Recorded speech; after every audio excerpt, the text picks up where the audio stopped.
हरे कृष्ण। ओम नमो भगवते वासुदेवाय। ओम नमो भगवते वासुदेवाय। ओम नमो भगवते वासुदेवाय। ओम अज्ञानतिमिरन्धस्य ज्ञानाञ्जनशलाकया चक्षुरुन्मिलितं येन तस्मै श्रीगुरुवे नमः। श्रीचैतन्यमनोभीष्टं स्थापितं येन भूतले स्वयं रूप कदा मह्यं ददाति स्वपदान्तिकं। वन्देऽहं श्रीगुरुः श्रीयुतापदकमलं वैष्णवांश्च श्रीरूपं साग्रजातं सहगना रघुनाथान्वितं तं सजीवं साद्वैतं सावधूतं परिजनसहितं कृष्णचैतन्यदेवं श्री राधा कृष्ण पादान सहगणा ललिता श्री विशाखान्वितांश्च नमामि विष्णुपादाय कृष्णपृष्ठाय भूतले श्रीमते भक्तिवेदांत स्वामिनिति नामिने। नमस्ते सारस्वते देवे गौरवाणी प्रचारिणे निर्विशेष शून्यवादी पाश्चात्य देश तारिणे। नमो महावदन्याय कृष्णा प्रेम प्रदायते कृष्णाय कृष्ण चैतन्य नामने गौरतुषे नमः। हे कृष्णा करुणा सिंधु दीनबंधु जगतपते गोपेश गोपिका कांता श्री राधा कांता नमोस्तुते। तप्त कांचन गौरांगी राधे वृंदावनेश्वरी वृषभानुसुते देवी प्रणमामि हरिप्रिये। वाञ्छाकल्पतरुभ्यश्च कृपा सिन्धो भैव च पतितानां पावनेभ्यो वैष्णवेभ्यो नमो नमः। जय श्री कृष्ण चैतन्य प्रभु नित्यानंद श्री अद्वैत गदाधर शिवासादि गौर भक्त वृंद। हरे कृष्णा कृष्णा कृष्णा हरे हरे हरे राम राम राम हरे हरे। हरे कृष्णा। आप सभी का स्वागत है आज के सत्र में। सर्वप्रथम हम सभी वैष्णव के चरणों में प्रार्थना करते हैं ताकि हम कुछ भगवान के विषय में कुछ बोल पाए। कर दिए नहीं, मुझे नहीं चाहिए। तो हम लोग आज पढ़ेंगे भगवत गीता का दूसरे अध्याय का 63वां श्लोक। हमारे पीछे आप लोग दोहरा सकते हैं। क्रोधाद्भवति सम्मोहा सम्मोहा स्मृति विभ्रमा स्मृति भ्रंशा बुद्धिनाशा बुद्धिनाशात् प्रणश्यति। क्रोधात् भवति सम्मोहा सम्मोहा स्मृति विभ्रमः स्मृति भ्रंशात् बुद्धिनाशो बुद्धिनाशात् प्रणश्यति। क्रोधात् भवति सम्मोहा सम्मोहा स्मृति विभ्रमः स्मृति भ्रंशात् बुद्धिनाशो बुद्धिनाशात् प्रणश्यति। तो ये जो तो श्लोक है पहला 62 और 63, ये दोनों चेन चेन रिएक्शन बोल सकते हैं, चेन श्लोक है। तो हम दोनों साथ में साइड करेंगे इसको एक बार। ध्यायतो विषयान् पुंसा संगस्ते सुपजायते संगात् संजायते कामः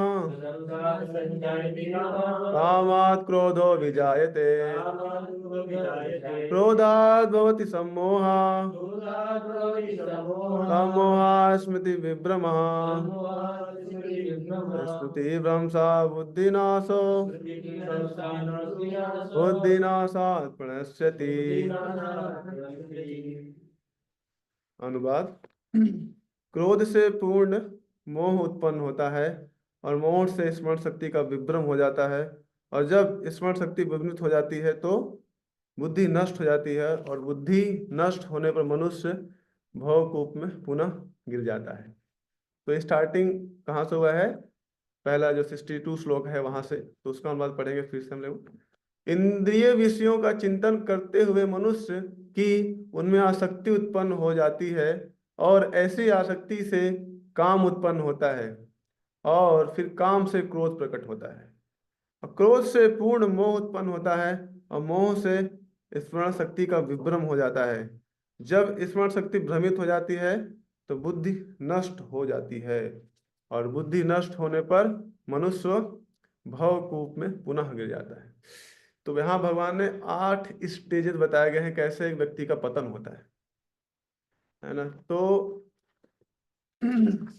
ये जो अभी श्रृंखला चल रही है स्थित प्रज्ञा का, तो अर्जुन जो जिज्ञासा करते हैं भगवान से कि भगवान जो स्थित प्रज्ञ हैं उनके गुणों के बारे में बताइए, उनके बारे में बताइए। तो 4 प्रश्न पूछते हैं अर्जुन, है ना।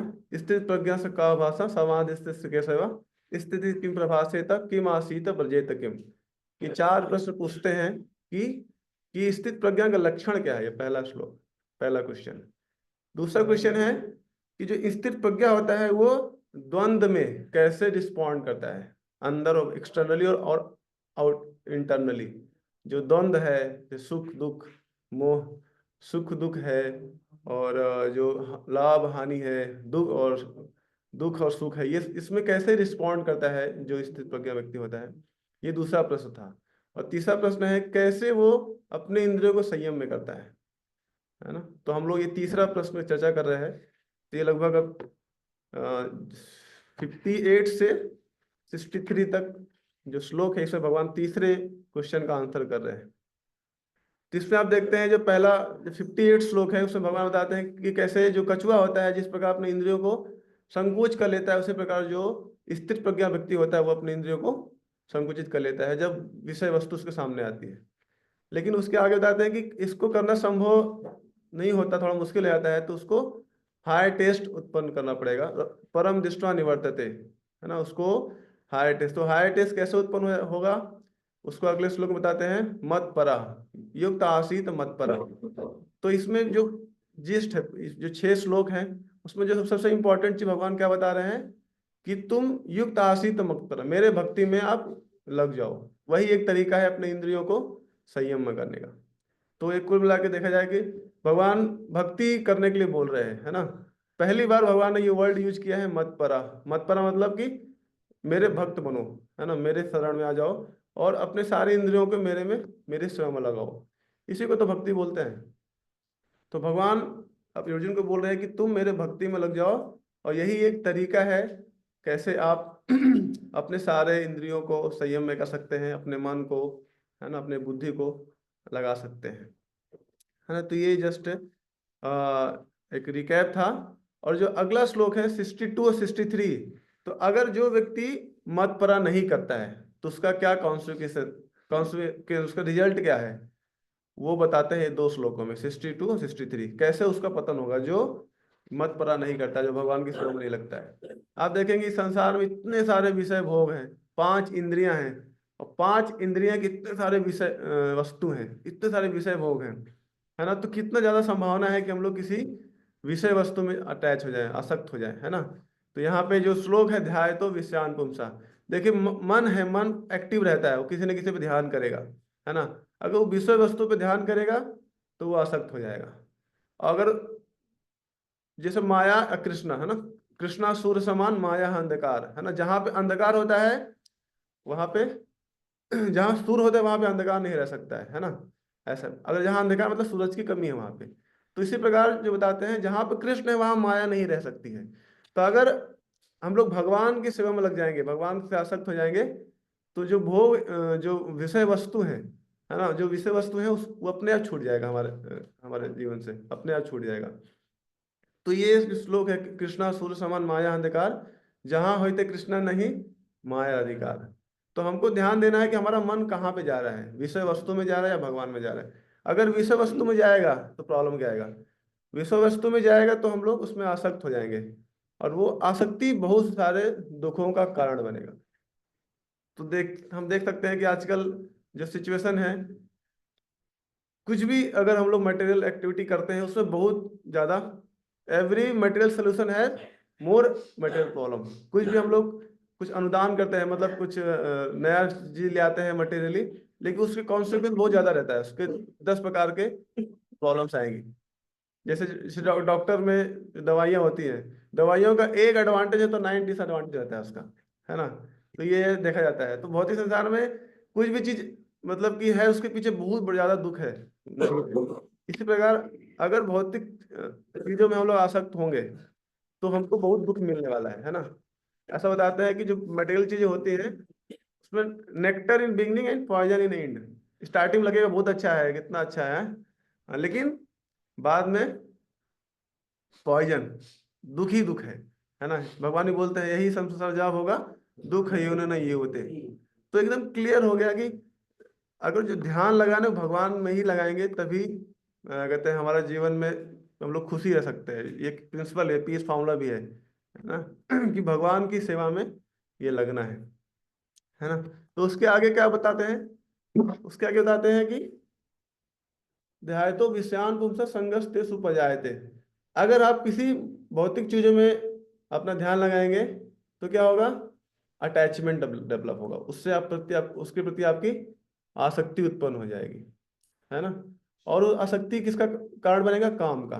फिर उस चीज को आप चाहेंगे ये मेरा हो जाए, मेरी हो जाए। संगा संजायते कामा, कामाद क्रोध भी जायते।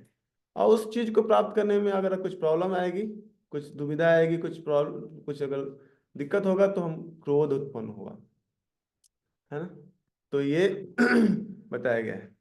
और जैसे हम लोग भक्तों के समाज में हम लोग देखते हैं कि कभी कभी भक्तों के जो अवगुण होते हैं उस पर भी हम लोग कभी ध्यान लगाते हैं कि अरे ये भक्त के अंदर क्या अवगुण है ना, इसके इसके अंदर क्या प्रॉब्लम है। तो क्योंकि इस संसार में सब लोग परफेक्ट नहीं है, भक्तों के समाज में देखा जाए तो बहुत सारे दोष होते हैं भक्तों के अंदर भी। लेकिन हमको भक्तों के दोषों में ध्यान नहीं लगाना है, उनको नहीं देखना है। उससे क्या होगा, अगर भक्तों के दोषों में ध्यान लगाएंगे तो क्या होगा, वो दोष हमारे अंदर भी आ जाएगा, है ना।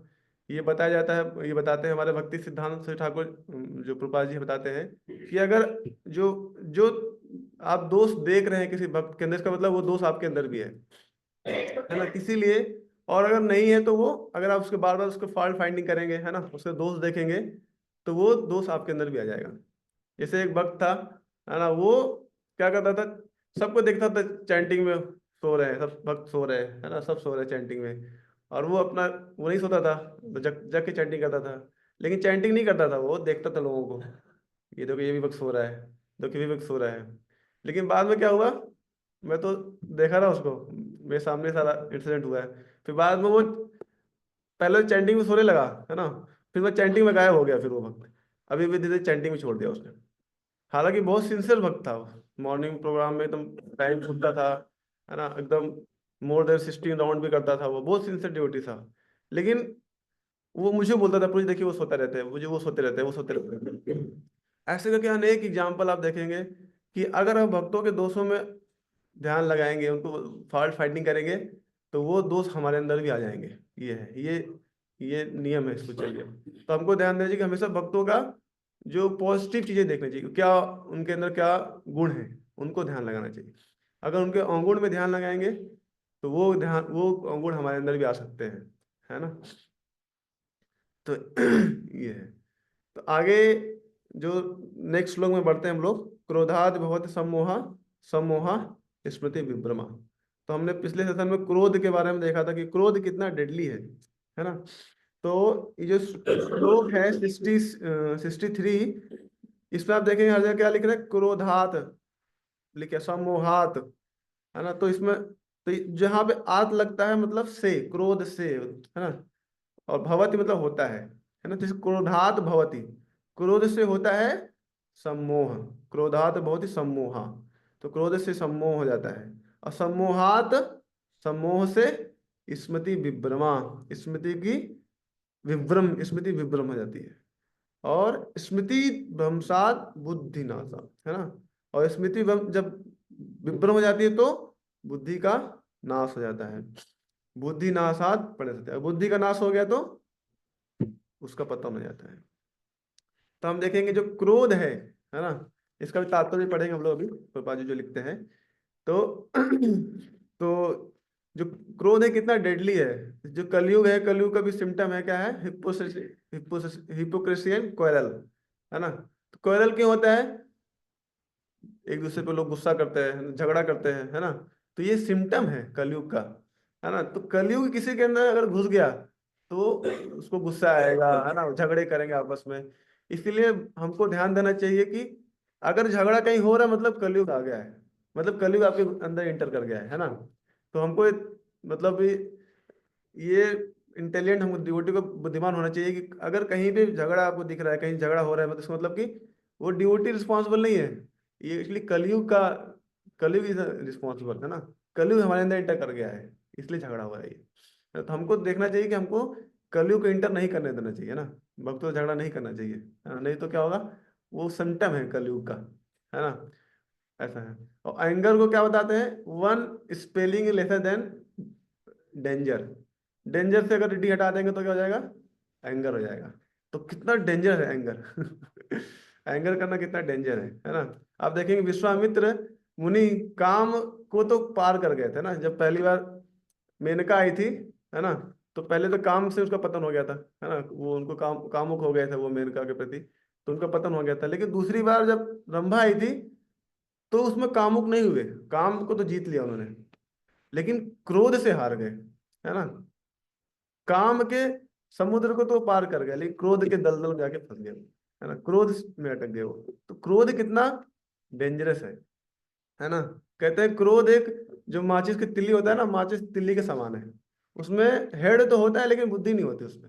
आदमी को उसकी बुद्धि नाश हो जाती है जब जब उसको क्रोध आता है, कुछ समझ नहीं पाता क्या सही है क्या गलत है ना? मान लो उसने भक्ति वैभव किया है, भक्ति शास्त्री भी कर लिया है ना? सारे शास्त्र पढ़ लिए हैं, फिर भी जब उसके अंदर क्रोध आ गया ना, तो कुछ नहीं काम आएगा उसका। भक्ति शास्त्री से भूल जाएगा, भक्ति वैभव भूल जाएगा, सब भूल जाएगा वो, इमीडिएट, है ना? तो ये, अब देखेंगे क्रोध कैसा आता है, छोटी छोटी चीजों पे आता है, ऐसा नहीं कि कुछ बहुत बड़ी चीज है ना? जैसे अभी वियतनाम वियतनाम का युद्ध हुआ था, बाद में पता चला कि कुछ रीजन ही नहीं था, है ना? जब दोनों साथ में आए कंट्रीज दोनों, तो पता लगा ये छोटी सी चीज थी, इसके चक्कर इतना बड़ा युद्ध हो गया, विश्व युद्ध हो गया।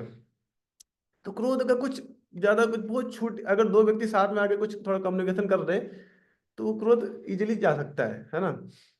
जैसे प्रभुपाद जी एग्जाम्पल कोट करते हैं लेक्चर में कि एक हस्बैंड होता है और वाइफ होते हैं, दोनों आपस में उनका झगड़ा हो जाता है और डाइवोर्स होने वाला होता है ना? अभी शादी के ज़्यादा दिन नहीं हुआ है, 3-4 साल हुआ है, लेकिन डाइवोर्स, तलाक लेने वाले होते हैं। तो लेकिन फिर बाद में तलाक से पहले कोर्ट जाते हैं वो लोग, लेकिन कोर्ट में तलाक नहीं मिल पाता है, तो थोड़ा गार्डन बैठे रहते हैं। तो उनके साथ कुछ उनके रिलेटिव भी आए रहते हैं, तो पूछते हैं तुम लोग लेकिन तलाक ले किस लिए रहे हो, क्या दिक्कत है? तो हस्बैंड बोलता है ये जो पत्नी है ना, मुझे सुबह सुबह ब्रेड देती है, और ब्रेड का जो काला वाला पार्ट वही देती है, काला वाला पार्ट, बीच वाला पार्ट देती नहीं है, केवल काला वाला पार्ट देती है। बताइए, हमको बिल्कुल प्रेम ही नहीं करती है, हमको केवल काला वाला पार्ट देती है। और बताइए काला वाला कोई खाता है क्या? पत्नी सुन गई, बोलती कि हम हमारे साइड काला वाला पार्ट सबसे ज्यादा फेवरेट लोगों को लोग लाइक करते हैं, इसलिए मैं आपके लिए केवल काला वाला देती थी, क्योंकि हम लोग के साइड में काला वाला ही लोग सबसे ज्यादा अप्रिशिएट करते हैं, जो ब्रेड का काला वाला पार्ट होता है। तो वो पूरा तो मैटर ही पूरा सॉल्व हो गया। अरे अच्छा, तो वो प्रेम से काला वाला पार्ट दे रही थी उसको खाने के लिए, और उसको क्या लग रहा है मुझे प्रेम नहीं कि मुझे काला वाला देती है, क्योंकि उसको काला जमता नहीं था उसको। लेकिन दोनों जब साथ में आ गए तो सॉल्व हो गया, वो जो डाइवोर्स लेने वाले थे वो खत्म हो गया, है ना? छोटी सी चीजों में लोग गुस्सा करके कितना बड़ा बड़ा डिसीजन ले लेते हैं, ऐसा है।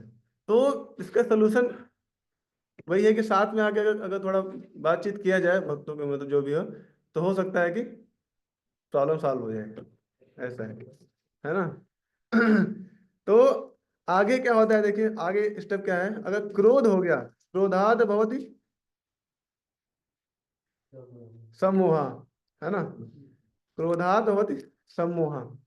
अब देखिए सम्मोह, सम्मोह कहाँ से होता है? देखिए दो वर्ड होता है, एक मोह और सम्मोह, है ना? मोह मतलब इल्यूजन, और सम्मोह मतलब सा उसमें ऐड हो गया, एक्स्ट्रा ऐड हो गया, तो मतलब प्रकृष्ट रूपे न मोह, मतलब प्रभुपाद जिसमें ऐड करते हैं पूर्ण मोह, इंग्लिश में बोलते हैं परफेक्ट इल्यूजन।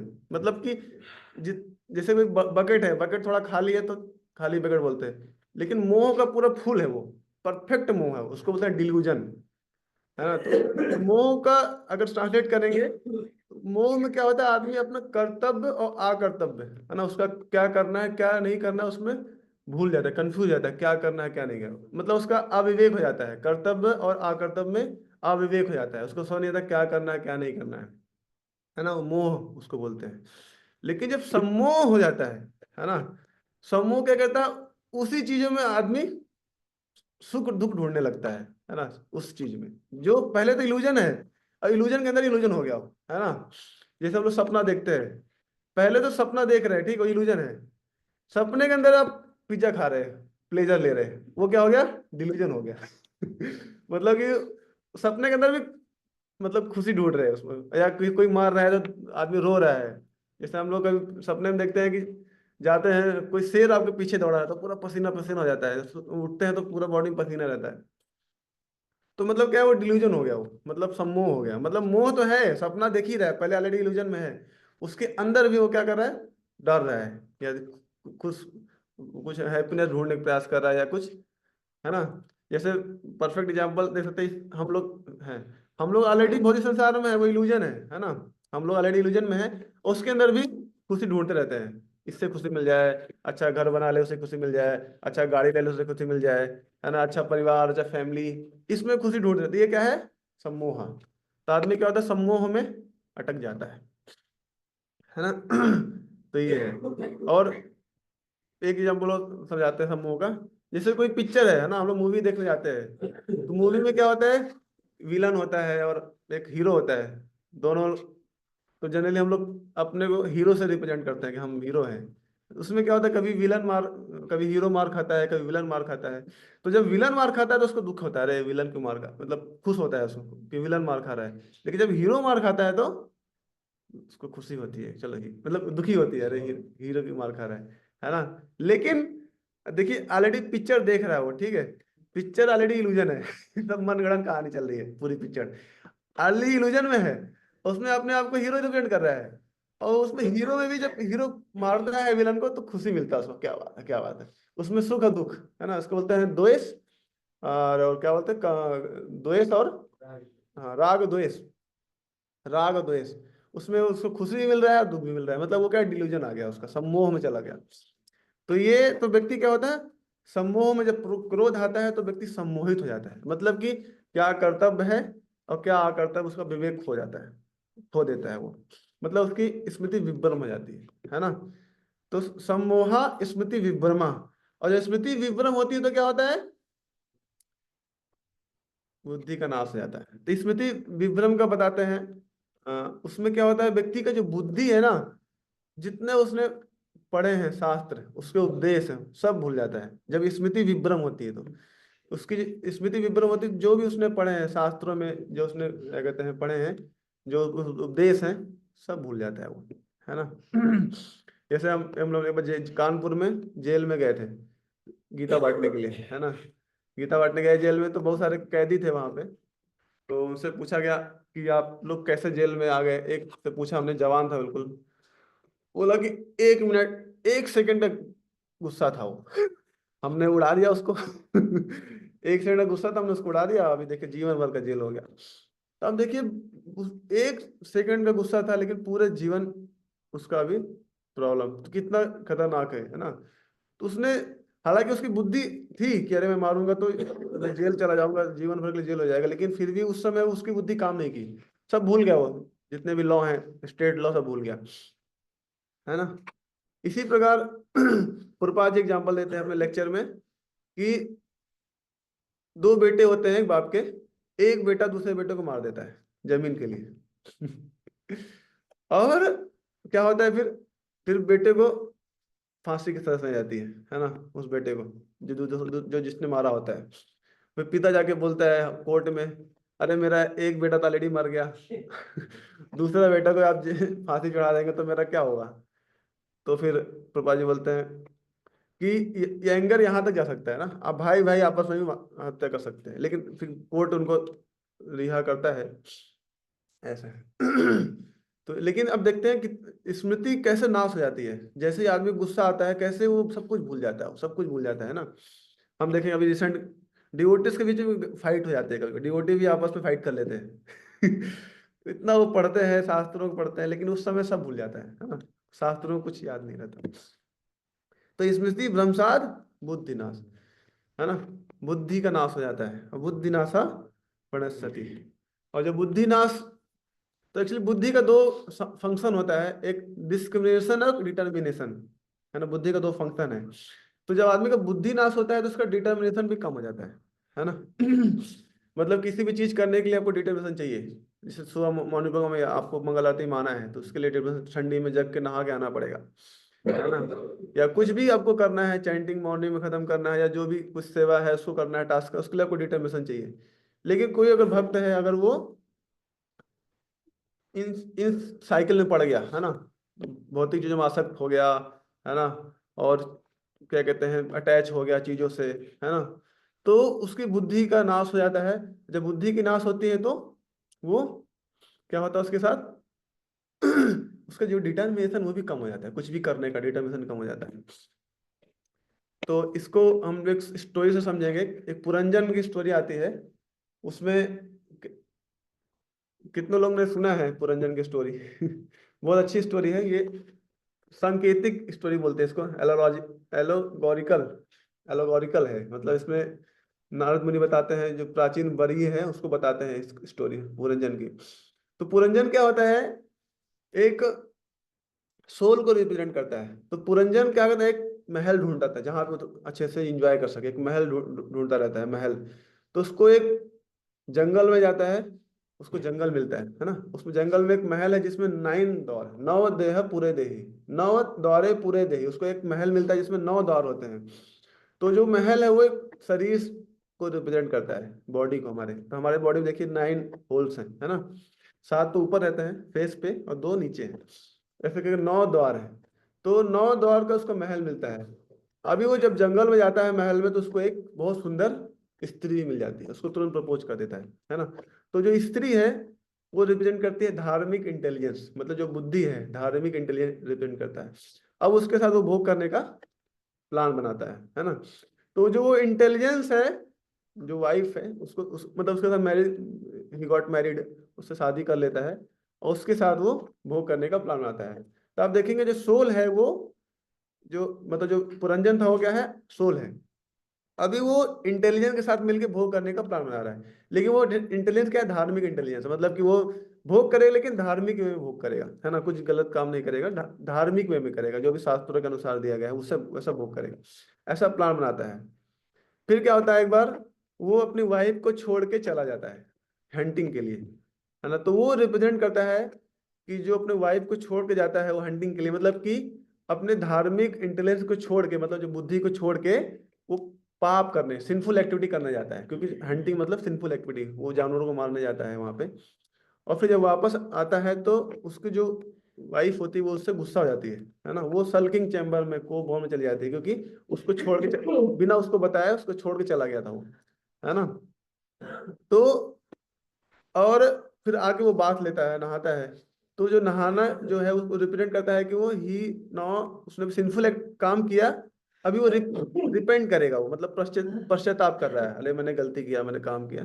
लेकिन जो उसकी वाइफ है वो गुस्सा हो जाती है, वो जाके सल्किंग चैम्बर में जाके घुस जाती है, वहां से निकलती ही नहीं है। तो जो कहते हैं जब हम लोग कुछ भी गलत, कुछ भी पाप करते हैं, है ना, कुछ भी गलत एक्ट करते हैं, तो हमारी जो बुद्धि होती है वो कहाँ चली जाती है, सल्किंग चैम्बर, मतलब उसका जो डिटर्मिनेशन है वो कम हो जाता है उसका, वो अभी चली गई, है ना, जो भी उसका हैबिट था वो खत्म हो गया।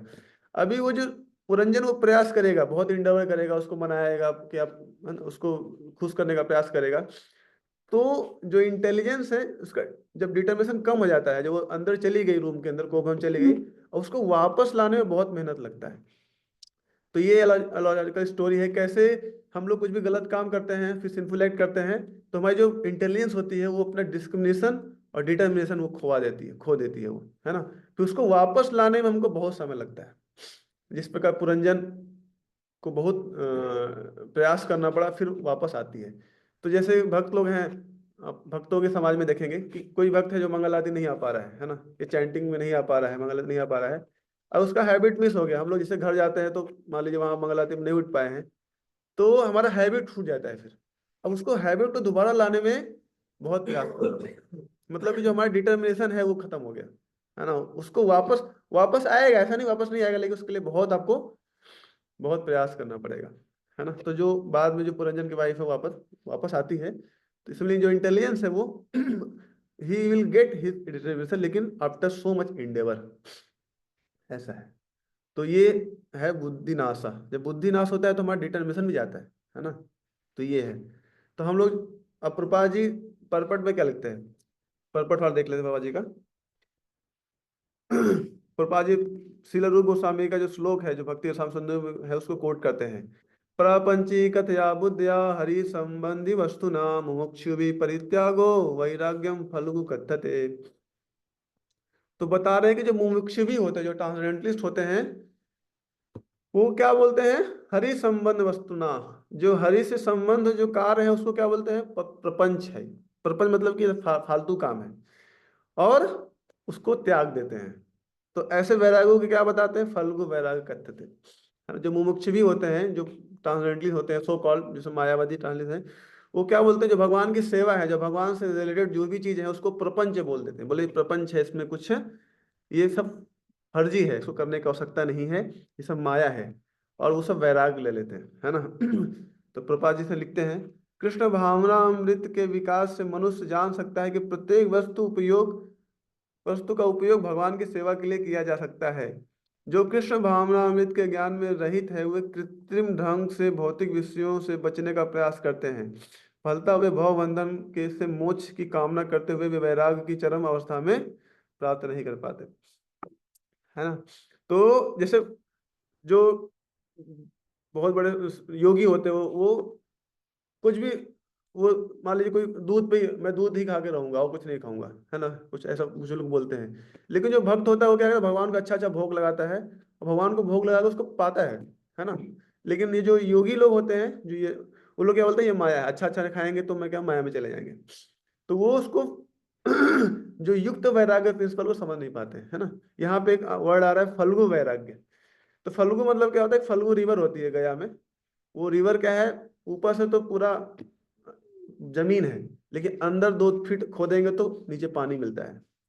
तो बताते हैं कि जो ऐसे करते हैं, जो भगवान से जो संबंधित चीजों को जो माया बोलते हैं, एक्चुअली वो क्या फल्गु बैरागी होते हैं। ऊपर से तो बड़े बड़े सिद्धि दिखेंगे, सिद्ध बहुत बड़े सिद्ध, है ना। लेकिन जब उसके हृदय में झांकेंगे तो उनके हृदय में रस, भोग की इच्छाएं रहती हैं, भोग का रस रहता है, तो उन लोग को फल्गु बैराग्य बोलते हैं, है ना। तो गुरु गोस्वामी इसको कोट करते हैं। प्रभुपाद जी आगे एग्जाम्पल भी देंगे मायावादी का। इसके विपरीत कृष्ण भावना भावित व्यक्ति जानता है कि प्रत्येक वस्तु का उपयोग भगवान की सेवा में किस प्रकार किया जाए, फलता वह भौतिक चेतना का शिकार नहीं होता। जैसे प्रभुपाद जी ने एक फोटो देखा कि एक योगी था, वो पैसे उसके सामने रखे थे, वो अपना हाथ पीछे बांधा हुआ था, बोला पैसे नहीं चाहिए, है ना। तो प्रभुपाद जी बोले कि ठीक मेरा फोटो बनाओ एक। उसमें प्रभुपाद जी उस पूरे पैसे को गले इम्प्रेस करते हुए फोटो खिंचाए कि ये पूरा पैसा है। तो लेकिन वो पैसे को प्रभुपाद ने क्या किया, तुरंत बोले this is for temple construction, this is for book distribution, this is food for life, खत्म, पैसा खत्म। उन्होंने सारे पैसों को भगवान से लगा दिया। तो इसको क्या बोलेंगे, युक्त वैराग्य, मतलब भगवान की जो भी चीजें हैं भगवान की सेवा में कैसे लगा दिया उन्होंने। लेकिन जो फल्गु वैराग्य होते हैं उनको क्या लगता है, त्याग त्याग त्याग, नेति नेति, इसको भी छोड़ना, ये भी छोड़ना, वो भी छोड़ना। लेकिन उनका क्या होता है बाद में, आप देखेंगे ज्यादा दिन तक वो लोग टिक नहीं पाते हैं। जिस प्रकार विश्वामित्र और सवारी मुनि का भी हो गया था पतन, वैसे ही उनका भी पतन हो जाता है। वो भी बाद में फिर आके कुछ सोशल एक्टिविटी करेंगे, या है ना, जो भक्ति मतलब जो भी छोड़ के उस पाथ को, अध्यात्म का पाथ छोड़ के कुछ सोशल सर्विस करना स्टार्ट कर देंगे, या कुछ भी स्टार्ट कर देंगे, उनका पतन हो जाता है। तो आगे हम लोग देखते हैं रूपा जी के तात्पर्य में कि कृष्ण परम भोक्ता हैं और भक्ति पूर्व उन पर जो भी भेंट चढ़ाई जाती है उसे वो खाते हैं। अतः भगवान को अच्छा भोजन भोजन चढ़ाने के बाद भक्त प्रसाद ग्रहण करता है।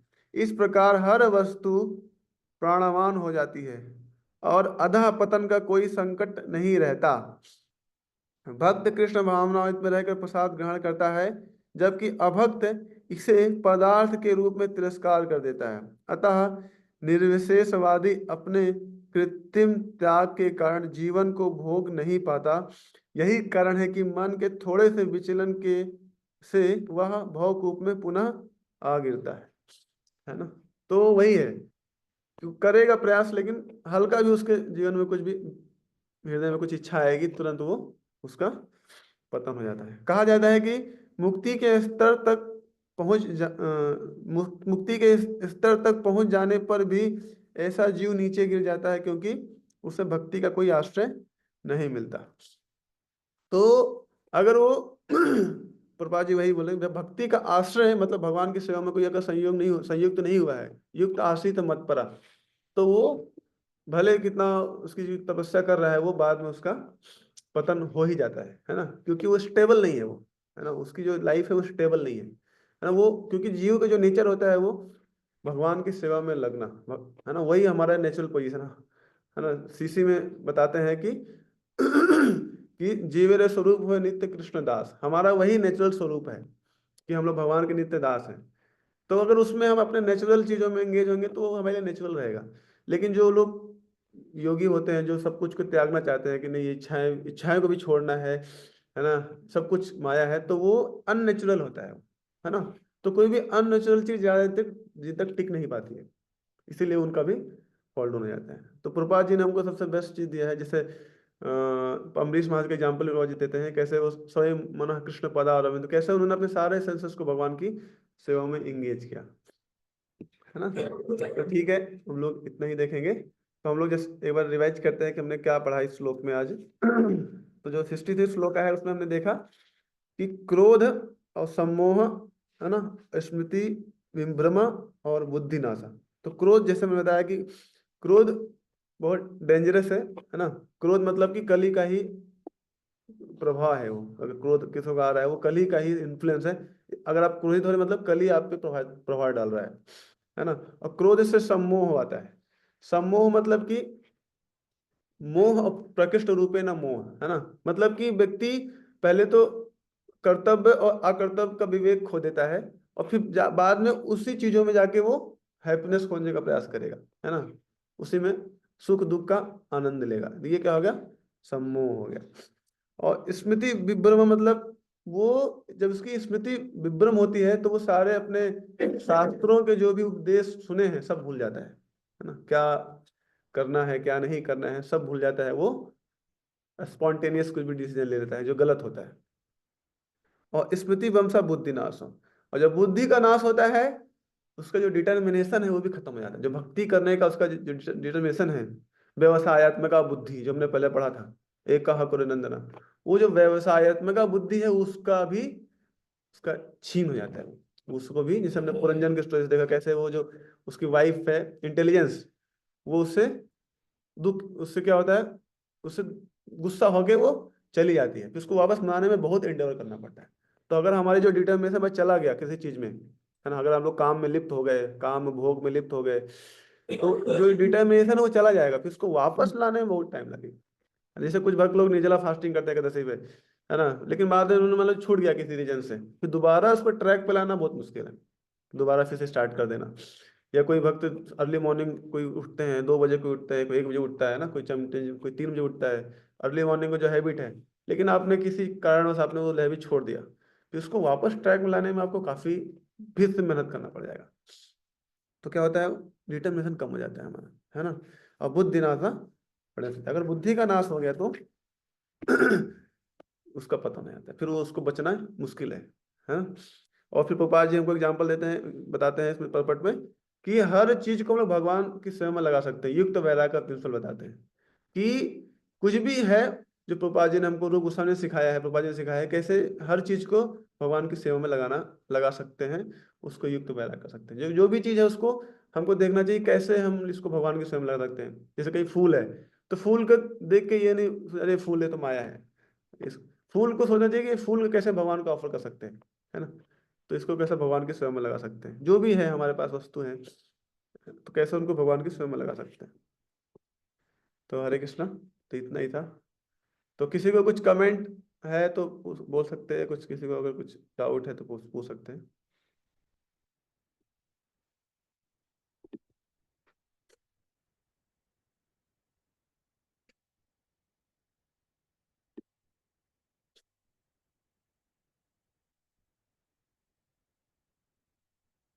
हरे कृष्ण। तो ठीक है, यही बैंड करते हैं। श्रील प्रभुपाद की जय। ग्रंथ श्री भगवद गीता की।